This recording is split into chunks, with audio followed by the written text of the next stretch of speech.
Update. Am I the a-hole for not apologizing for withholding financial support until my son passed his paternity test? Original post. I, 55 male, have 3 children, 2 girls and a boy. My son is my oldest, and up until recently, I thought he was a decent man.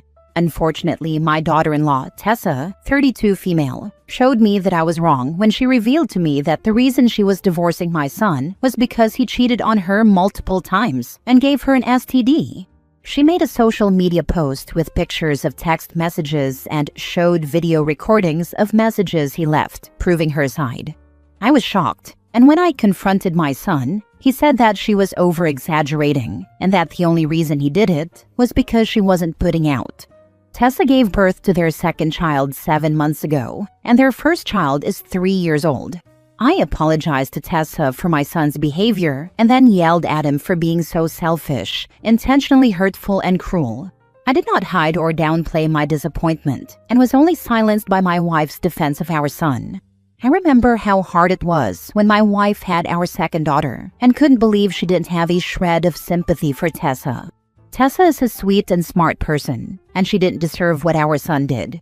My wife has been letting our son stay in our house despite my wishes, saying that he needs our support, but I say he's in need of a hard lesson. We fought about this constantly. Eventually, my son accused Tessa of getting the STD from someone else and demanded a paternity test. I knew these claims were BS and saw red. I yelled at him for it, and his mother came to his defense and told me a man had every right to know if his kids were his. I countered by demanding a test of my own, and my wife was offended, and I moved out. She and my son sent others after me, and either lied or overplayed what things were like at home, and I just got tired of defending myself. I was going to let things be until either my wife or son contacted my job and made hurtful accusations about a female employee that I've been mentoring for the past year. And that's when I snapped, and now I'm filing for divorce. The house is paid off, so I'm willing to let her have it, but until a judge says so, I've stopped putting money in any of the accounts that she has access to, and only make payments to the credit card with a $4,000 limit so she has money to buy groceries, get gas, and pay for her other expenses. I've also changed my main beneficiaries to my daughters and told my son that if he wanted a single cent of my money, he'd have to take a DNA test. He later did, and he passed. I responded with an email acknowledgement that he was my son, as well as a copy of a re-updated will where he will receive 10% of my assets. My wife and son are demanding a public apology, but I don't feel like they deserve it.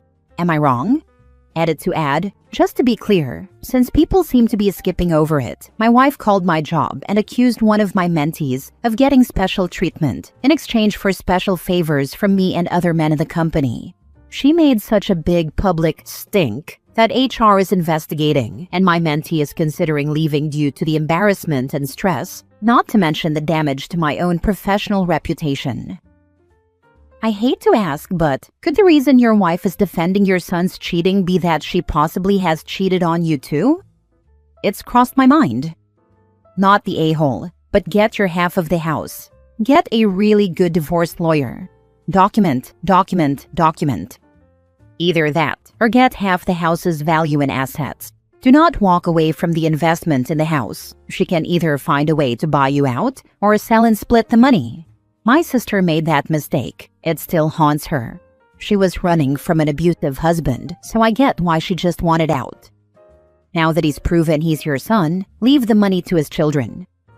I'm leaving my son something because 1. I told him I would if he was proven to be my son. 2. I don't know the specifics, but if I leave him something, then he can't legally challenge my will.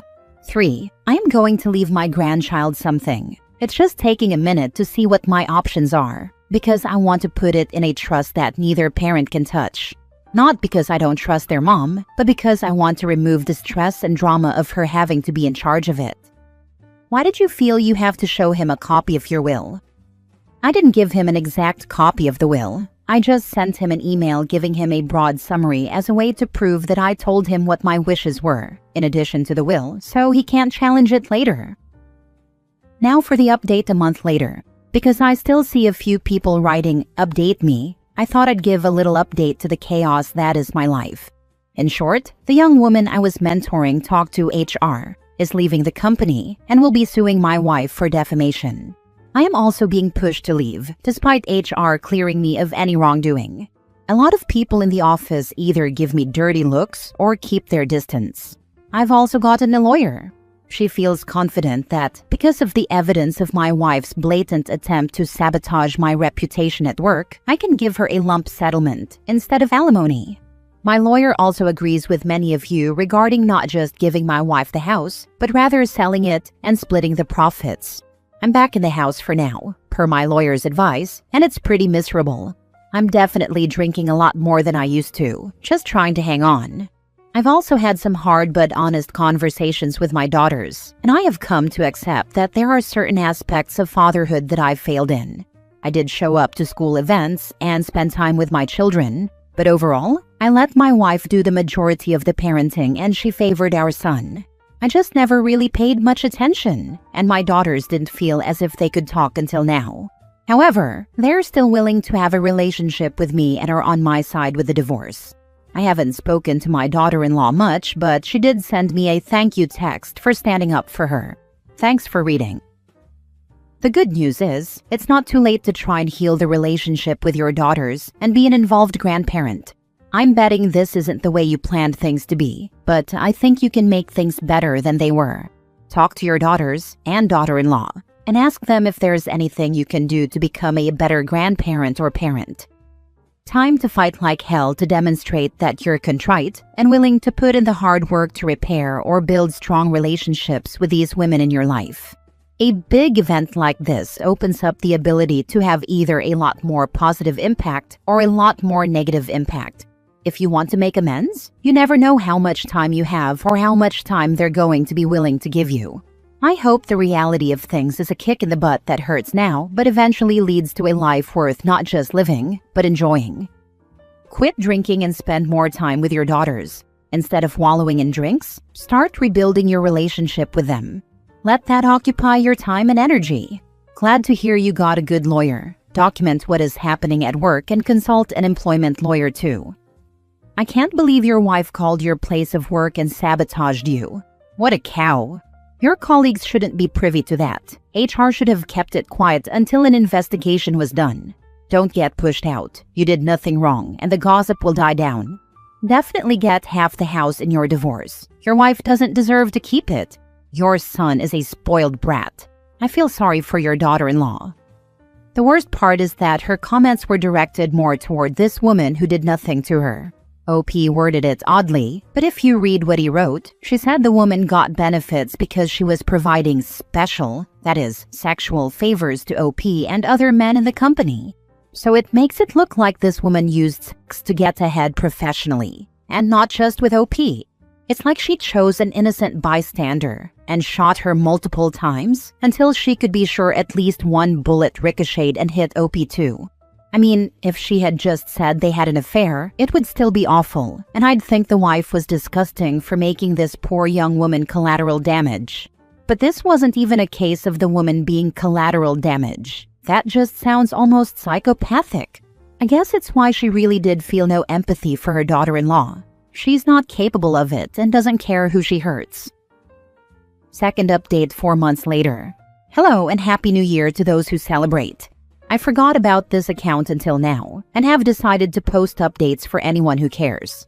Okay, so here's the update. I filed for divorce a few months back and returned to the home per my lawyer's advice, but my wife and son have not made it easy. I had to take video of them accosting me and present it to a judge for them to finally back off or be forced to vacate the home. I also have locks on my bedroom and office doors, and a small fridge in my office. I go to my oldest daughter's house a lot for dinner to get some peace, and I also think it's really convenient for when we have our deep conversations. I've also attended a couple of video therapy sessions with my youngest daughter to help her unpack some of her issues. Ultimately, my daughters decided that, in spite of it all, they still want me around and can see that I'm willing to listen and respect their boundaries, so we're solid. I left my job but was given a decent severance package and now work as a freelance consultant for other companies in the same or similar field. I don't get paid as much and don't have as much security, but it's something. And the free time allows me to help out more with the grandchildren. My daughter's children, not daughter-in-law's. Daughter-in-law has decided to keep her distance until the divorce is finalized, and she has primary custody of both kids. My son is allowed to keep the oldest overnight, but almost never does and won't visit the youngest, since there's still a baby who prefers breast milk to formula.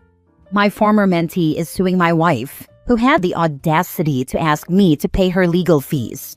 Her divorce lawyers seriously asked for that, and she's trying to get the house. Last I checked, they were going to settle, which will end up having to come from her portion of the sale of the house. A sale that she was trying to stop by not approving any of the repair people I suggested, so we could fix up the house in order to get it ready, as well as wanting to dispute its value. It's taken a judge's order to get her to finally back off, and I'm basically going to have to foot the bill for the repair and realtor fees if I want to get this over with sooner rather than later. Fortunately, the judge also agreed that the more I pay toward getting the house ready, the less I have to pay out to my wife, so I see that as a win. I get why it's important, in the divorce, that he stay in the house. I do not get how the son is allowed to stay. Like, as one of the two owners, shouldn't OP be allowed to veto that? Give him an eviction notice or something, especially since he mentioned filming both of them harassing him and presenting that to a judge. It obviously could vary by jurisdiction, but where I live, you can't trespass a person if they are on the property at the invitation of an occupant. As long as one occupant says that a person is welcome on the property, then they can't be trespassed, even if multiple other occupants want them to leave. Why do I have the feeling that his wife knew about the cheating all along? Great son. Ruined his marriage and the marriage of his parents. I bet he still doesn't see what he did wrong. Considering that she accused OP of cheating too, I would not be surprised if she herself was also unfaithful at some point. OP's soon-to-be ex is not just nasty, she's dumb. Imagine screwing with the money coming in that would be paying your alimony. If they award it, she'll be getting less because she cost him his job by running her mouth.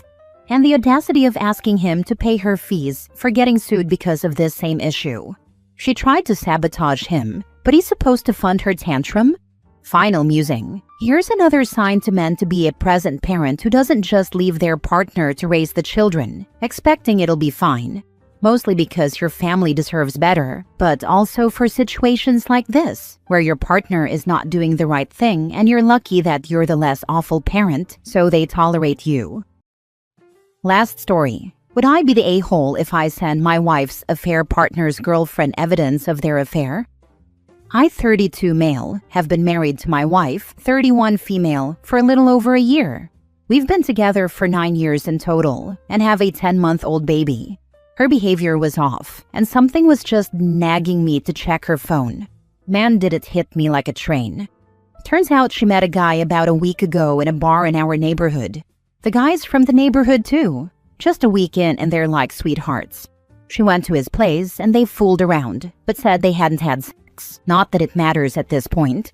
So I sent myself all the proof, changed my passcode, prepared divorce papers, and waited. She noticed something was off. She started pushing, asking what was up with me, why I was edgy about my phone when she woke me up, asking me to give her my phone unlocked to call herself since she didn't know where she put hers, etc., etc. Later, she started pushing again, and I just snapped and said, "Fine, here's my phone, now give me yours." She gave in reluctantly, but she had already deleted messages.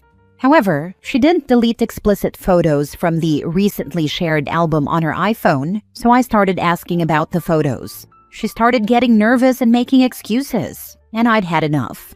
I just dropped her phone, said I knew everything, pulled out the papers and said, "Go be happy, go F yourself. I don't care anymore. I'm livid, I'm lost."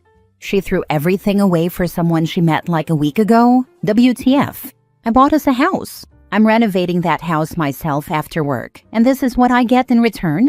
I can't stand her, but I'm rethinking filing those papers because of the baby. Sorry for venting. Anyway, I'm agonizing over telling this guy's girlfriend about everything. She nearly caught them herself when she found my wife's hair. One is blonde, one is dark-haired. He fed her some BS, and she apparently bought it. I'm torn between not wanting to ruin their relationship and thinking she should know. Plus, screw those cheaters as a bonus. The reason I don't want to ruin his relationship, even though he partly ruined my marriage, is that he actually had moments like, "This is messed up. We're going to hurt everyone. We shouldn't be doing this, but I like you so much, blah blah." So, what should I do? Nuke their relationship or leave them be? Edit. Just to make it clear, I'm talking about nuking the affair partner's and his girlfriend's relationship by revealing his affair. People ask how I can get papers quickly. It takes 30 minutes to download a template or a form from the court website, fill in personal details, and print it. How do I have all this information? From their messages. They talked about everything. He even sent my wife a photo of her hair that his girlfriend sent him when she found it. You would not be the a-hole. I can't stand her, but I'm rethinking filing those papers because of the baby. Do you want to teach your child to put up with a partner who cheats on them? I'm torn between I don't want to ruin their relationship.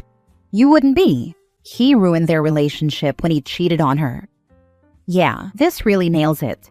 Staying for the baby sounds noble until you realize what you're actually modeling.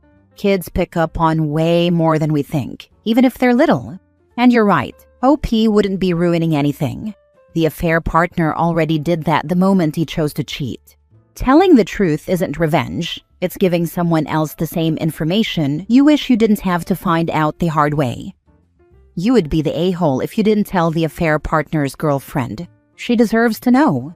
If I may ask, what was your wife's reaction to getting served, and is she still in contact with her affair partner? Also, please do tell your friends and family about her affair before she can paint you as the bad guy. Get a DNA test for the kid just to be sure. Who knows if this wasn't her first rodeo? She started shaking, crying, and begging me. She woke me up the next morning crying, saying she hoped it was a dream. She said she read the papers and that it ripped her heart out. She told him that morning that I knew, and they had an 8-minute phone call. Nothing after that I know of. She probably realized the affair partner won't leave his girlfriend for her. Now you're gone, and she has no one to take care of her and the baby. Does she have any skills for a job? I'll never let the baby suffer. It will be taken care of. To be fair, neither of them planned on leaving anyone. They were like, "This is so wrong, but how do we stop? We are so meant for each other, but this can never be." Oh, poor us.